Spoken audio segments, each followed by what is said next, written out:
Alors l'Esprit Saint qui vient à notre secours, hein, nous sommes faibles, mais l'Esprit Saint vient à notre secours. Romains chapitre 8, verset 26. Comment et pourquoi devons-nous prier? Nous ne le savons pas, mais l'Esprit le demande pour nous sans parole. Donc il y a l'Esprit qui parle pour nous, pour défendre notre cause auprès du Père. Je crois que c'est comme ça qu'il faut comprendre ce passage. Et celui qui scrute les cœurs comprend les ambitions de l'Esprit, car ce à quoi aspire l'Esprit pour les saints est à la mesure de Dieu. Ensuite, Romains 8, 29, 30, on a vu 28, tout concourt au bien de ceux qui aiment Dieu. Alors verset très très important. Alors tout concourt au bien de ceux qui aiment Dieu, il faut bien comprendre ce que ça veut dire, hein, mais je crois que bien, si on aime Dieu, tout concourt à notre bien. Alors, comment comprendre que le fait que Adolf Hitler ait gazé ton père et ta mère concourt à ton bien? Comment comprendre qu'un tsunami a détruit toute ta famille qui était partie en vacances et ça concourt à ton bien? Comment comprendre qu'un avion s'est écrasé, ta femme était dedans et tu te retrouves veuf? Nous savons que pour ceux qui aiment Dieu, ceux qu'il a choisis et appelés, Dieu se sert de tout pour leur bien. Et c'est pourtant vrai. Alors maintenant, c'est difficile à comprendre, difficile à vivre, c'est possible. Mais en tout cas, c'est un très très beau verset. Tout concourt au bien de ceux qui aiment Dieu. Et c'est pour ça qu'à partir du moment où on est chrétien, rien ne peut nous décourager. Même Jésus-Christ a accepté de mourir sur la croix. Hein. Donc vous voyez, c'est... Donc ceux qu'il a connus d'avance, on a vu donc ceux qu'il a créés. Il les a prédestinés à devenir semblables à son Fils, afin que le Fils devienne le premier-né d'une multitude de frères. Nous sommes appelés à devenir enfants de Dieu. Ceux qu'il a prédestinés, il les a appelés.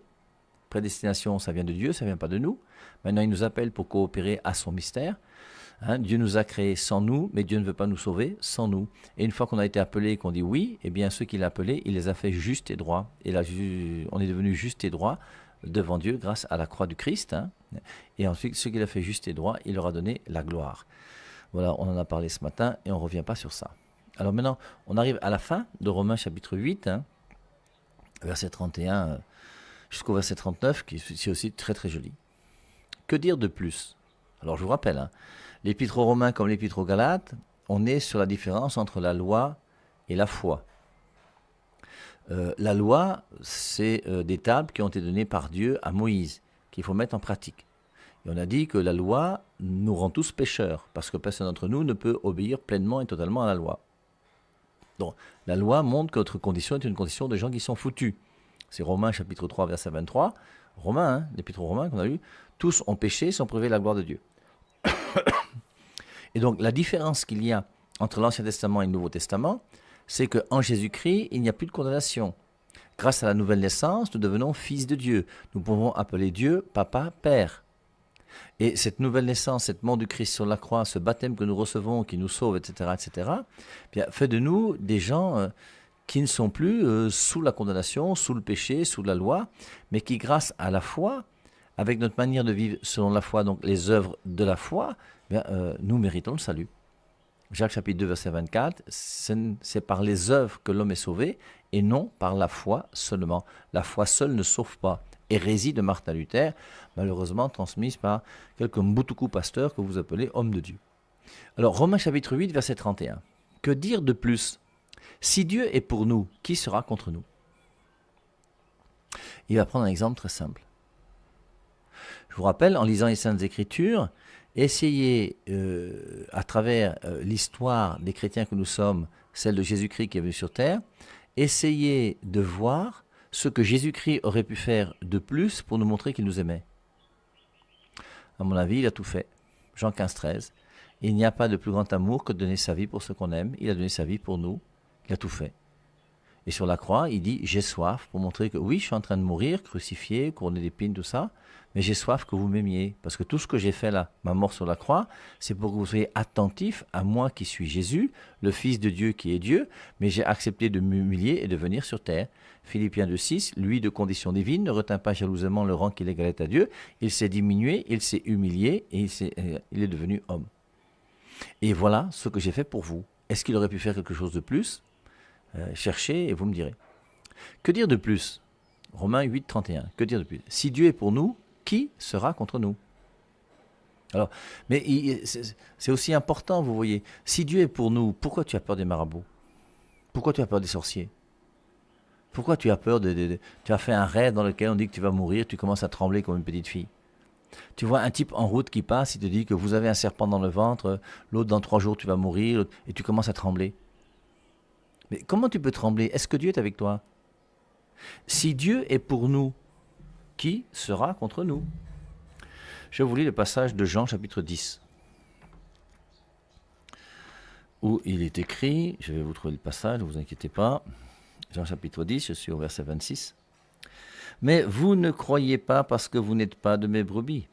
Mes brebis entendent ma voix. Moi, je les connais et elles me suivent. Je leur donne la vie éternelle. La vie éternelle vient de Dieu. Je leur donne la vie éternelle. Elles ne périront jamais et personne ne les arrachera de ma main. Personne ne peut nous arracher de la main de Jésus-Christ. Personne ne peut nous arracher de la main de Dieu. Dieu est tout-puissant. Quel sorcier qui va être plus fort que Dieu tout-puissant? Pourquoi est-ce qu'on a encore peur? On est obligé de faire des blindages, des lavages, des trucs bizarres. Il y a des gens qui vont tous les jours toucher une brindille de bois qu'on a mis dans une bouteille, qu'on a caché derrière le manguier là quelque part, et tous les jours tu vas secouer le bout de bois là pour qu'il t'arrive aucun malheur. Mais le jour où tu vas devenir intelligent pour Dieu, tu vas prendre ta pelle, ta pioche, ta houe, je sais pas quoi, tu vas déterrer la bouteille là, tu vas la jeter à la poubelle, au nom de Jésus-Christ, terminé, c'est fini. Si Dieu est pour nous, qui sera contre nous? Et il continue. Il n'a même pas épargné son propre fils, mais il l'a livré pour nous tous. Est-ce que nous comprenons ce que ça veut dire? Quand il a envoyé Abraham immoler son fils unique, Genèse chapitre 22, prends ton fils unique, celui que tu aimes tant, va et immole-le. Au moment de l'immoler, il a permis à un ange de venir pour dire à Abraham, ne l'immole pas. Je voulais savoir si tu me préférais, moi, ton Dieu, à ton fils. Et quand il va s'agir de son fils à lui, il ne va pas envoyer un ange pour arrêter les histoires. Il n'a même pas épargné son propre fils, mais il l'a livré pour nous tous. Et il est mort pour nous sur la croix. Pardon. Il n'y a pas de plus grand amour que de donner sa vie pour ceux qu'on aime. Et Jésus-Christ a donné sa vie pour nous. Il n'a même pas épargné son propre fils. Si Dieu est pour nous, qui sera contre nous? Il n'a même pas épargné son propre fils, mais il l'a livré pour nous tous. Il a accepté que son propre fils meure pour nous sauver, nous. Et vous voulez que Dieu soit contre nous? Comment donc ne nous donnera-t-il pas tout le reste avec lui? Il l'a déjà dit dans Matthieu 6, 33. Il faut choisir entre Dieu et l'argent. Il y a un choix entre Dieu et l'argent. Il dit, ne vous inquiétez pas de ce que vous allez manger, ne vous inquiétez pas des habits que vous porterez. La vie n'est-elle pas plus que la nourriture, que j'aime beaucoup commenter pour ceux qui me connaissent et qui ont l'habitude du Père et Marie. La vie n'est-elle pas plus que la nourriture? Toi, tu te bats pour la boule de couscous, mais la boule de couscous, encore quand elle est là, il faut pouvoir la manger. Parce que si tu es mort, tu auras beau avoir beaucoup de boules de couscous, tu ne le mangeras pas. Et tu peux avoir des milliards dans ton compte en banque, tu meurs, ça ne servira plus à rien. Donc la vie n'est-elle pas plus que la nourriture? La vie que tu as est plus importante que la nourriture. Toi, tu te bats pour des chaussures, pour des costumes, pour mettre des choses dans les pieds des gens et puis une cravate. Mais tu vas faire comment pour acheter un cou ou acheter des pieds? Imagine que tu perds tes 2 pieds, tu fais quoi de tes chaussures? Et tu ne pourras jamais acheter d'autres chaussures une fois que tes pieds sont coupés. Et tu ne pourras pas nourrir ton corps une fois que la vie sera partie. Et la vie, elle t'est donnée, c'est Dieu qui te la donne depuis que tu es venu sur terre. Et c'est un petit fil qui va se couper n'importe quand. Et toi, tu te bats pour le couscous et tu oublies que tu as la vie grâce à Dieu. Comment donc ne nous donnera-t-il pas tout le reste avec lui? Alors déjà, simplement en choisissant dans notre vie de faire la volonté de Dieu par rapport à l'argent, il dit au Matthieu 6, 33, occupez-vous premièrement du royaume des cieux et tout le reste vous sera donné par surcroît. Là, il nous dit, comment donc ne nous donnera-t-il pas tout le reste avec lui? Il a donné ce qu'il avait le plus cher, son propre fils. Il peut encore nous refuser quoi? Qui accusera ceux que Dieu appelle? C'est Dieu, leur juge. Qui les condamnera? Le Christ qui est mort et plus encore ressuscité, qui est à la droite de Dieu et qui intercède en notre faveur. Qui nous enlèvera cet amour du Christ? Ça aussi, j'aime beaucoup ce passage. Et voici encore un passage en plus, pour vous les adventistes et témoins de Jéhovah, qui montre que les morts ne sont pas morts. Quand vous enseignez que les morts sont morts, vous enseignez quelque chose qui n'est pas biblique, une hérésie, une erreur théologique. Les morts ne sont pas morts, les morts sont vivants. Jean 11, 25, je suis la résurrection et la vie, celui qui croit en moi, même s'il meurt vivra, et quiconque vit et croit en moi ne mourra Jamais. On a vu ce matin qu'on a non seulement une âme spirituelle qui est immortelle, mais cette âme spirituelle immortelle reçoit la grâce de Dieu, et avec la grâce de Dieu, elle reçoit une vie éternelle. Maintenant, cette vie éternelle qui est en moi, elle va mourir comment? On ne peut pas tuer la vie éternelle. C'est pour ça que les morts ne sont pas morts, les morts sont vivants. Donc, qui nous enlèvera cet amour du Christ? Une catastrophe? Une épreuve? Une persécution? La faim, le manque de tout, le danger, le glaive? Et forcément, les épreuves, des catastrophes, il y en a. Il y a des volcans régulièrement, il y a des tsunamis, il y a des catastrophes d'hiver, la neige, la pluie, les inondations, il y a des accidents de la route, des accidents d'avion, il y a tout. Qui nous enlèvera cet amour du Christ?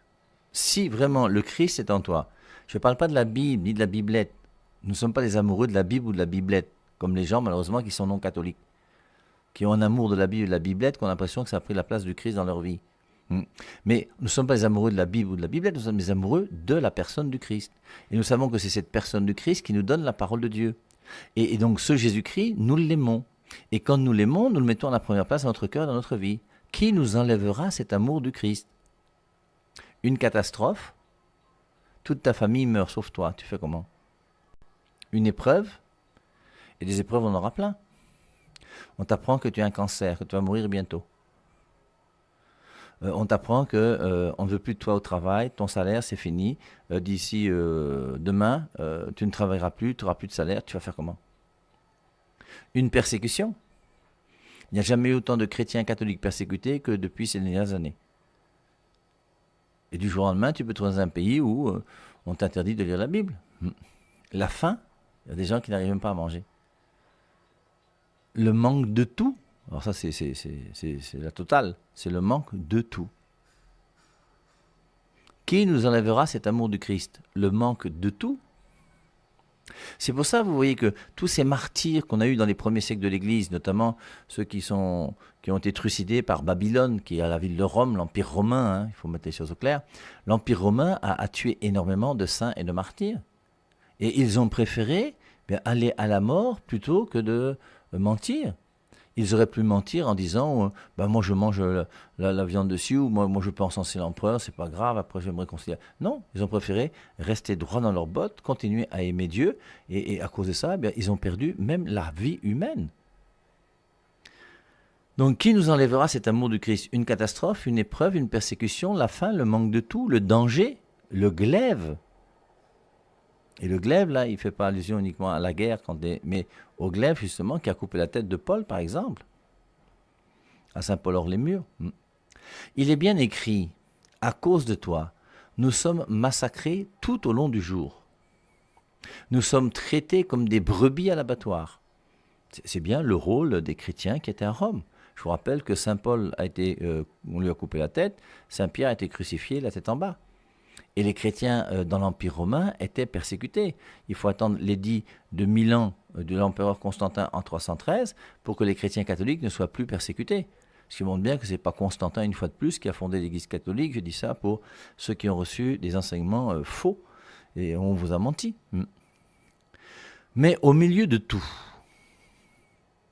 à cause de toi, nous sommes massacrés tout au long du jour. Nous sommes traités comme des brebis à l'abattoir. Mais au milieu de tout, nous restons les vainqueurs, grâce à celui qui nous aime. Et l'amour de Dieu est plus fort que la persécution, que le glaive, que le manque de tout, que la faim, que la persécution. Et c'est ça le chrétien. On n'est plus dans la religion juive, où on obéit à une loi. On va descendre 3 fois au temple par an pour faire les 3 fêtes, etc., etc. On est dans une relation personnelle amoureuse avec Jésus-Christ qui fait que nous sommes capables de mourir par amour pour le Christ. Et c'est Saint Paul qui veut montrer à ces Romains, qui va écrire forcément à la communauté juive aussi, qui est à Rome, pour leur faire comprendre qu'avec la religion chrétienne, on entre dans quelque chose de nouveau, qui n'est plus une obéissance à la loi, mais qui est une relation personnelle avec quelqu'un qui est le Fils de Dieu, qui est Dieu, et qui devient notre ami. Mais au milieu de tout, nous restons les vainqueurs grâce à celui qui nous aime. Je sais que ni la mort, ni la vie, ni les anges, ni les forces du monde, ni le présent, ni le futur, ni les puissances du ciel ou de l'enfer, ou quelque autre créature ne peut nous priver de cet amour de Dieu dans le Christ Jésus notre Seigneur. Alors je reprends.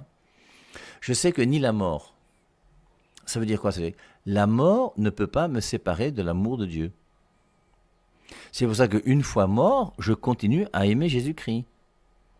Philippiens 1, 23. Je suis pressé des deux côtés. J'ai le désir de m'en aller pour être avec Christ. Quand je vais mourir, je serai avec Christ.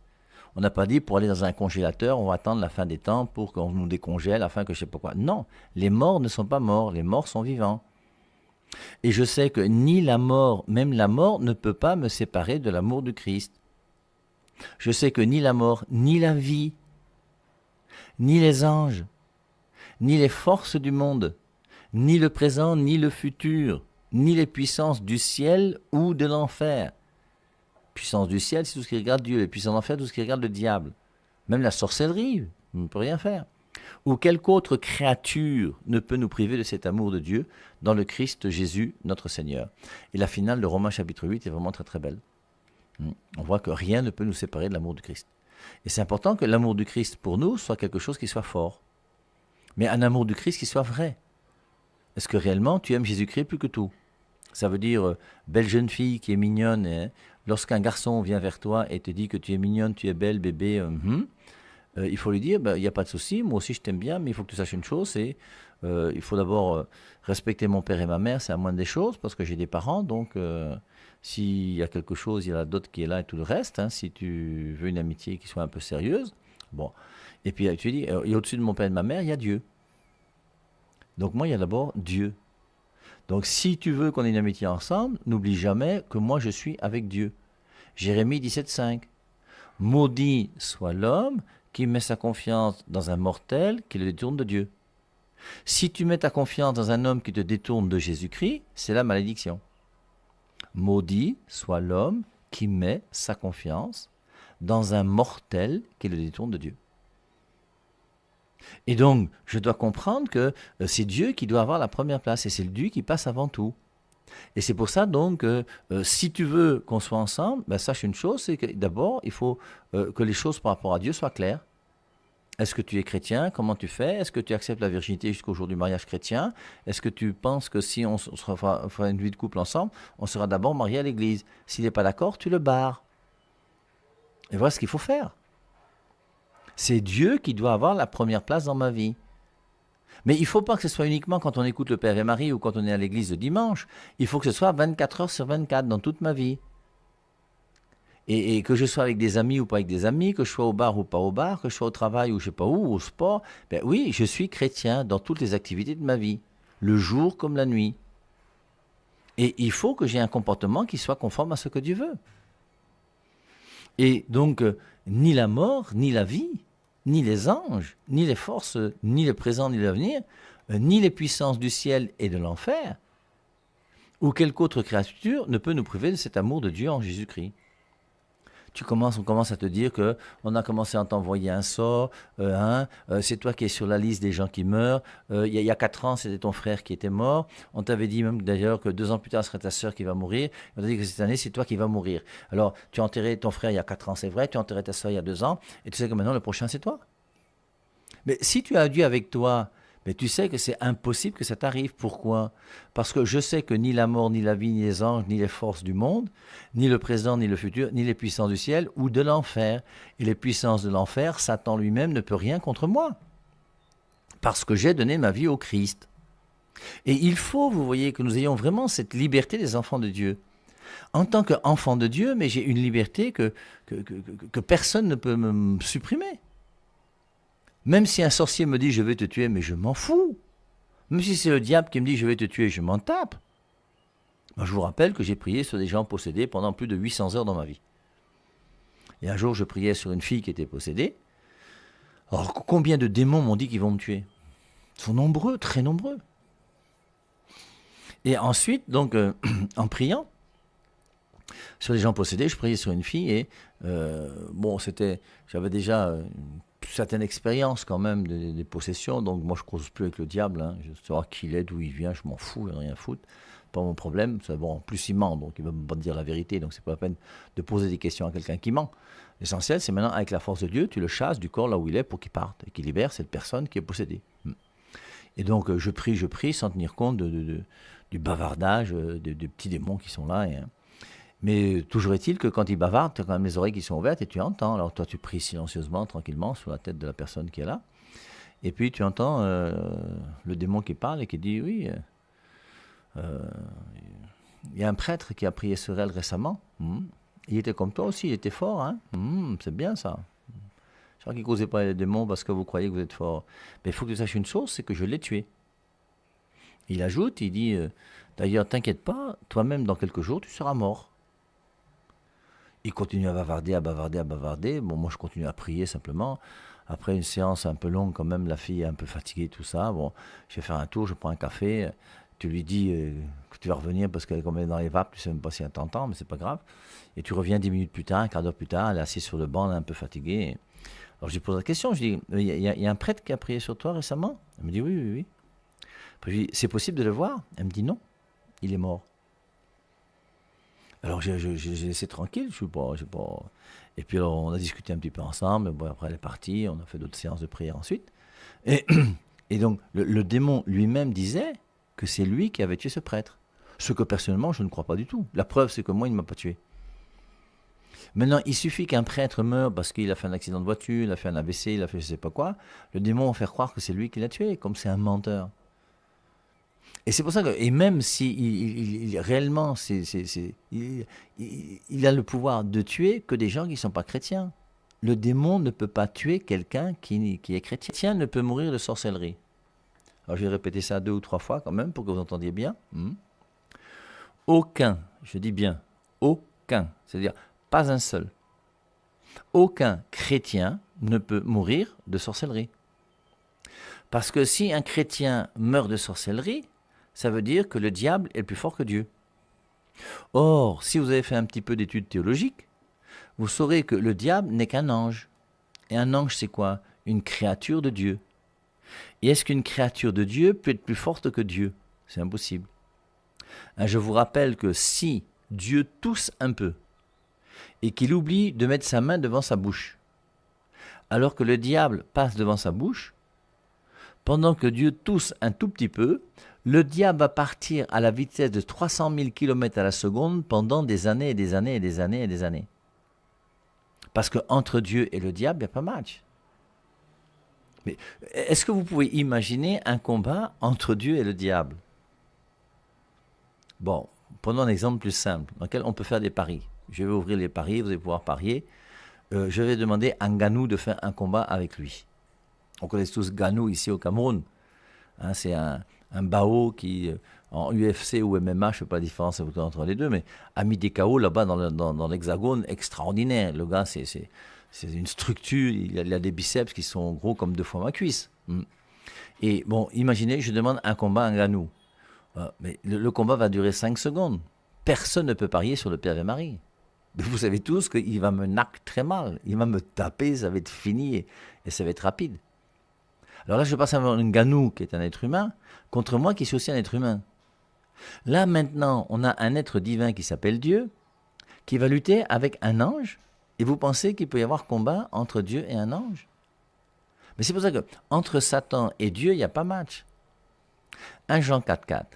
Celui qui est en moi est plus fort que celui qui est dans le monde. Celui qui est en moi, c'est Dieu, Dieu tout-puissant, créateur du ciel et de la terre, créateur de cet ange qu'on appelle Lucifer, qui est le porteur de lumière, qui un jour s'est détourné de Dieu et est devenu le diable. Et entre Dieu et le diable, mais il n'y a pas match. Et c'est important de le comprendre, mais le comprendre dans sa tête pour qu'on soit bien dans nos bottes, qu'on soit à l'aise. Au bout d'un moment, vous voyez, moi je suis quand même fatigué de toutes ces choses, de ces gens qui refusent d'aller au village parce qu'ils ont peur de la sorcellerie. Il y a des gens qui ne vont pas à un deuil parce qu'ils savent que là-bas on va les tuer. Mais je vous assure, moi, Père Hervé Marie, je suis prêt à aller à n'importe quel deuil, n'importe où et n'importe quand.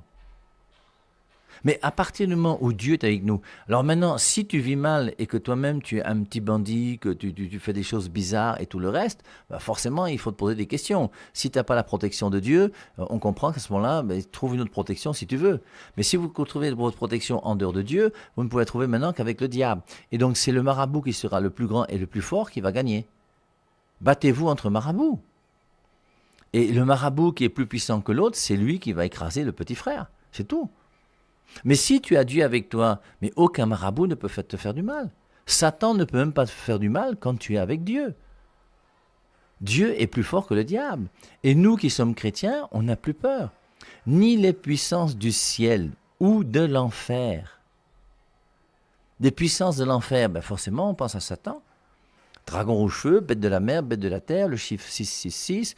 On pense à Babylone, là, cette prostituée qui lutte contre Dieu, qui est l'Empire romain dans l'Apocalypse au chapitre 17, bien sûr.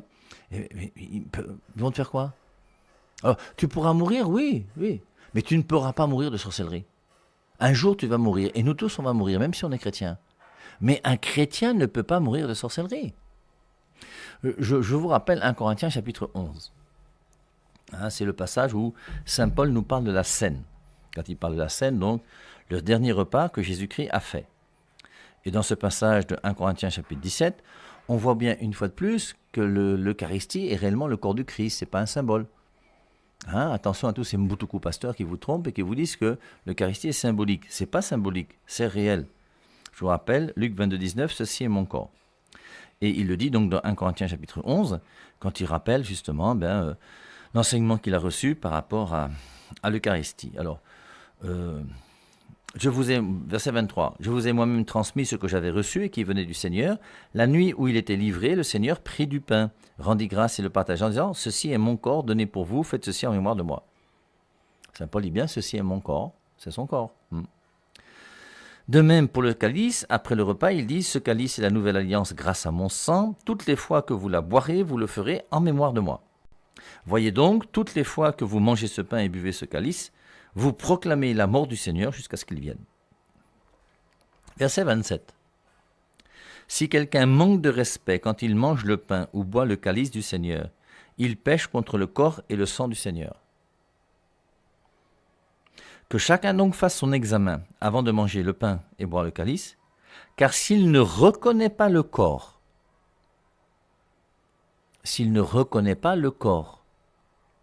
il mange et boit sa propre condamnation. Il ajoute au verset 30, « C'est d'ailleurs la raison pour laquelle plusieurs d'entre vous sont en mauvaise santé ou sont malades et que quelques-uns sont morts. » Il y a des gens qui sont morts et qui ont des problèmes de santé et tout ça, pourquoi? Parce qu'ils ne sont plus protégés par Dieu, parce qu'ils ne croient pas réellement que l'Eucharistie est réellement le corps du Christ.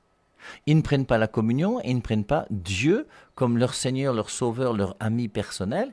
Et donc forcément, ça va permettre aux démons de pouvoir agir. Mais si le Christ a la première place dans ton cœur, que tu prends la communion d'une manière vraie, en comprenant ce que tu fais, mais Dieu va te protéger. Et à ce moment-là, on n'a plus peur du diable. Quelqu'un qui est avec Dieu ne peut pas avoir peur du diable.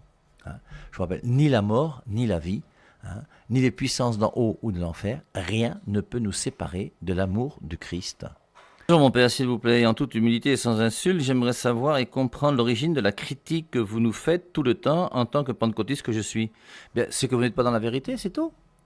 Alors ta question est bien posée, tu vois, moi j'aime les gens qui cherchent la vérité. Si tu avais insulté l'Église catholique, forcément, moi je t'aurais insulté aussi, c'est de bonne guerre. Mais pourquoi moi je ne suis pas de pentecôtiste? Première raison, c'est parce que l'Église pentecôtiste n'a pas été fondée par Jésus-Christ.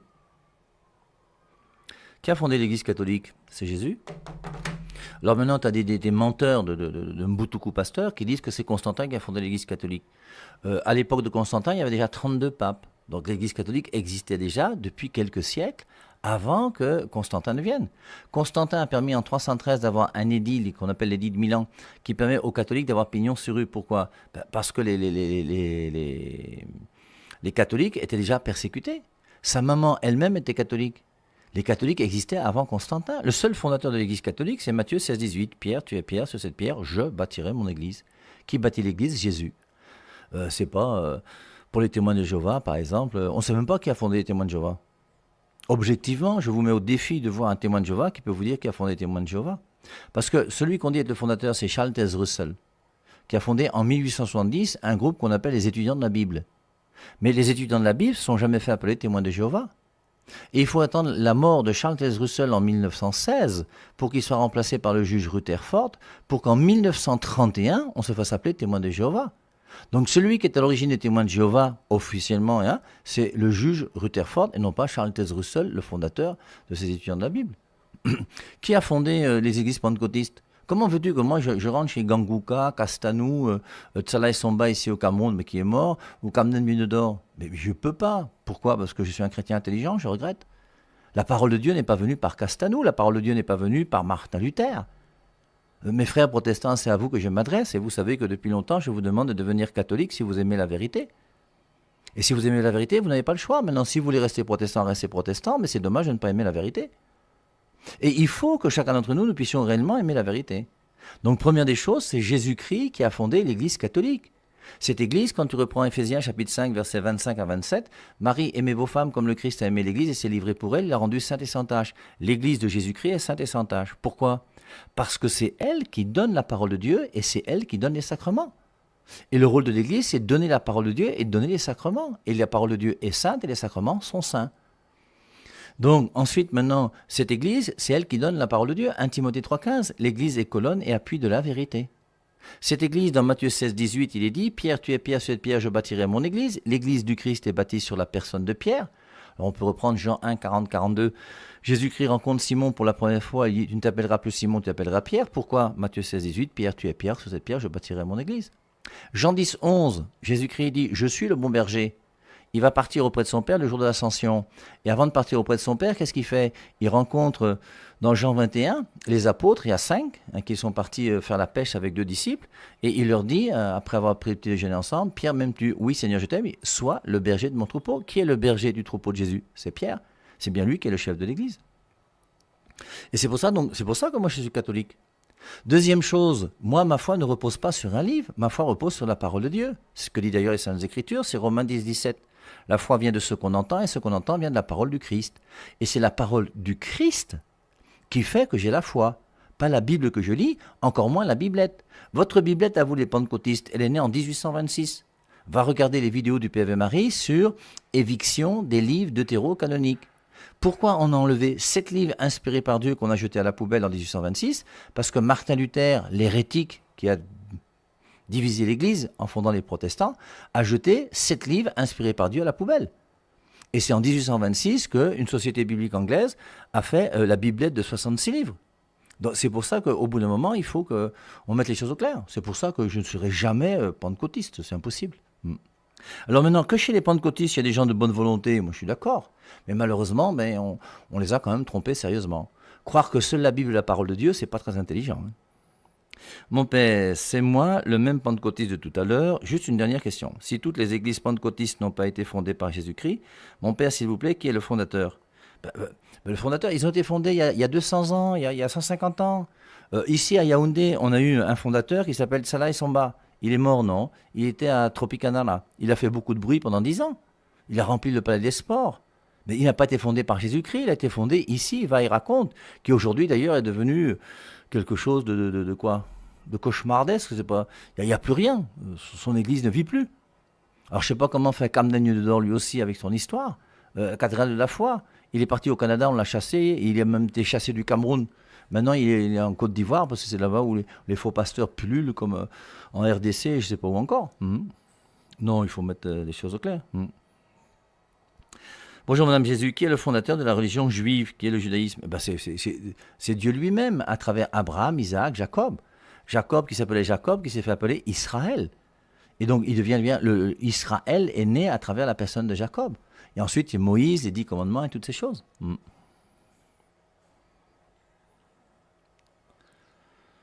Mon père, pourquoi Satan possède aussi la puissance? Pourquoi peut-il posséder une âme? Alors, je ne sais pas quel est le pouvoir des anges, mais les anges ont un certain pouvoir qui est plus grand que le nôtre. Et c'est pour ça que les anges, en tant qu'anges, ont un pouvoir. Le lion a un certain pouvoir aussi, le chat aussi, la souris aussi. Alors c'est vrai qu'entre un lion et un cafard, quand même, je crois que le match va être rapide et facile. Entre un éléphant et une souris, je crois que celui qui va gagner, ça va être l'éléphant. Chacun a son pouvoir. Et les anges ont un certain pouvoir. Alors lequel exactement, moi, j'en sais rien. Mon père, Martin Luther, était pour le baptême des enfants. Oui, je crois, non, c'est possible, non? Ben, il était même pour l'Eucharistie. Il y a eu une grande discussion contre Zwingli. Hein, c'est quand même intéressant. Alors, je ne sais pas si j'ai ça sur mon ordinateur, mais si j'avais ça, j'allais vous lire la grande discussion de Martin Luther, hein, lorsque il va discuter avec Zwingli. Et alors, apparemment, ça s'ouvre. Et donc, il va dire, alors Zwingli va s'opposer à lui, hein, pour un problème de l'Eucharistie, justement. Hein. Écoutons Luther, le fugueux patriarche de la Réforme, donner son avis, en ce point, c'est par rapport à l'Eucharistie, au colloque de Marbourg, hein, entre Luther et Zwingli. Luther, il défendait contre ses adversaires le dogme de la Sainte Eucharistie. Et Zwingli lui objectait que la présence réelle de notre Seigneur dans ce sacrement était un dogme du papisme. Mais alors, dit Luther, niez aussi la Bible, car c'est du pape que nous la tenons. Martin Luther lui-même, hein, c'est pas moi. Mais alors, dit Martin Luther, niez aussi la Bible, car c'est du pape que nous la tenons. Nous sommes bien obligés d'avouer tout protestant, pentecôtiste, témoin de Jéhovah, vous tous là. Nous sommes bien obligés d'avouer, tout protestant et tout non-catholique que nous sommes, que dans le papisme, il y ait des vérités de salut. Oui, toutes les vérités du salut. Et que c'est de lui que nous les tenons. Car c'est dans le papisme que nous trouvons la vraie écriture sainte, le vrai baptême, le vrai sacrement de l'autel, les vraies clés qui remettent les péchés, la vraie prédication, le vrai catéchisme, les vrais articles de foi. J'ajoute en outre que dans le papisme se trouve le vrai christianisme. Et vous trouvez ça dans les éditions protestantes d'Iéna à la page 408 et 409. Moi, j'y peux rien. Et après, vous voyez comment chacun va commencer à fonder ces choses. J'ai eu un appel d'une personne catholique hier pour refaire ma catéchèse et aussi une formation sur la Bible. Père, un catéchiste peut-il imposer une Bible protestante? Alors normalement non. Hein.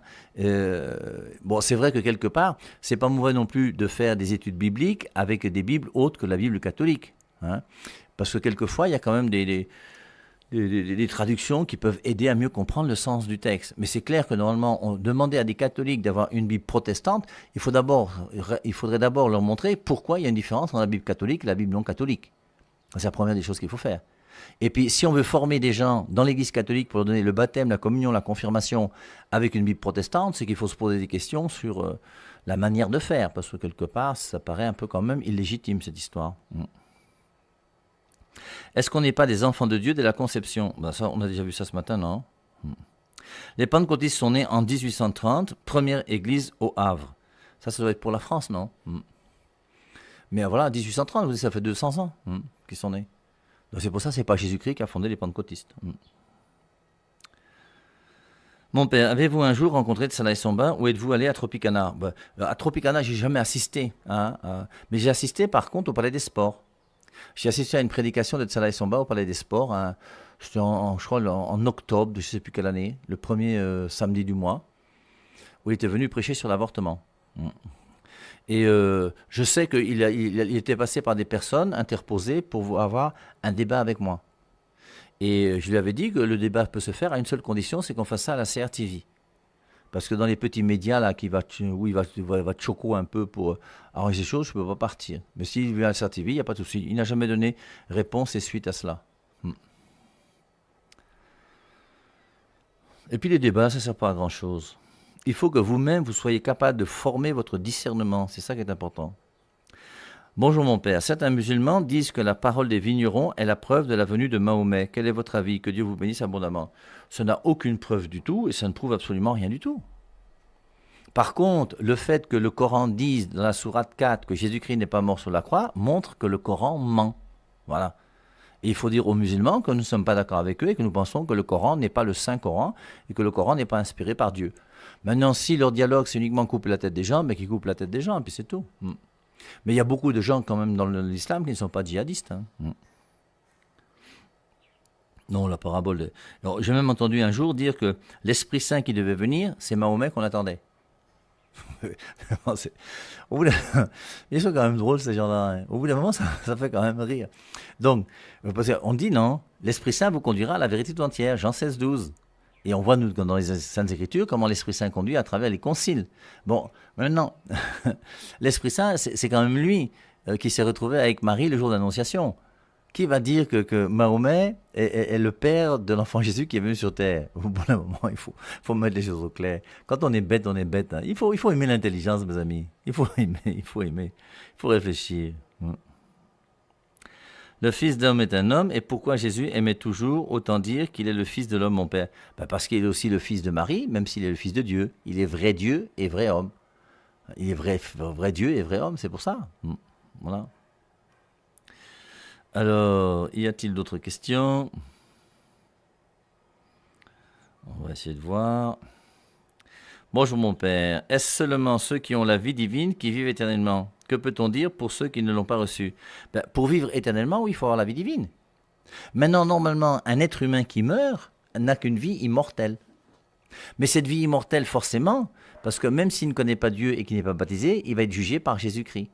Et c'est là où on a le jugement de Jésus-Christ qu'on a lu ces jours-ci, hein, Matthieu chapitre 25, verset 31 et suivant. Lorsque le Fils de l'homme viendra dans sa gloire pour juger les vivants et les morts, il s'assiera sur son trône de gloire. Et même ceux qui ne sont pas chrétiens, il leur dira, vous m'avez donné à manger ou vous ne m'avez pas donné à manger? Qu'est-ce que tu as fait à ceux qui sont à côté de toi? Ce que vous avez fait au plus petit d'entre les miens, c'est à moi que vous l'avez fait. Et chacun d'entre nous, une fois qu'on est mort, on sera jugé.